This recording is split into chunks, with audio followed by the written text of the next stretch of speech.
La trajectoire d'une journée de votre couple se décide souvent dans les premières minutes. Un simple point de connexion ou de friction le matin, c'est le battement d'ailes du papillon qui va certainement déterminer le climat déjà de la soirée. Vous voyez, le matin, c'est déjà la soirée. Nous avons tendance souvent à chercher des grandes causes finalement qui vont expliquer les grands effets, notamment quand vous êtes dans une situation difficile de votre couple. Si la soirée est tendue, par exemple, on cherche la dispute de fin de journée, mais finalement, le véritable origine, c'est quoi? C'est souvent la micro-interaction qui a été un peu froide le matin. À 8 heures, par exemple, votre conjoint ne nous a pas dit bonjour. En fait, c'est ce que j'appelle l'angle mort de relationnel. En théorie du chaos, on appelle ce principe la sensibilité aux conditions initiales. En coaching, un client me disait qu'une action minimale au départ de sa journée avait créé une cascade finalement de galères. Donc au départ d'un système, une action minimale peut entraîner des résultats massivement divergents à l'arrivée.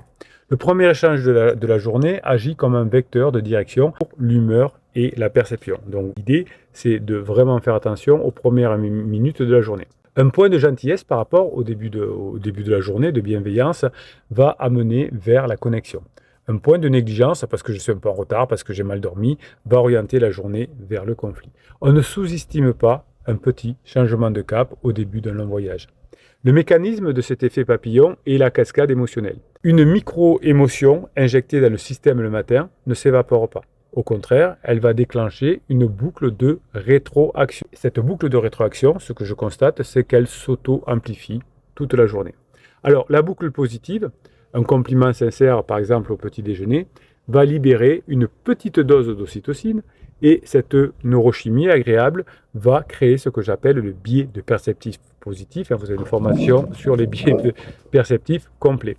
La personne se sent valorisée et elle sera davantage possible, plus à même d'interpréter positivement les événements neutres de sa journée. Par exemple, un email un peu sec, un contretemps dans son travail, eh bien ça sera amenuisé. Quand elle rentrera le soir, elle aura un état d'esprit plus serein, ce qui favorisera une interaction positive en renforçant une boucle. Bref, si vous êtes un couple et si vous êtes en crise de couple, il va falloir que vous choisissiez ce que vous allez faire le matin, on va dire le matin, de bonne heure. Si vous êtes en crise de couple, vous êtes au bon endroit sur cette chaîne, je vais vous aider et je vais vous aider fort.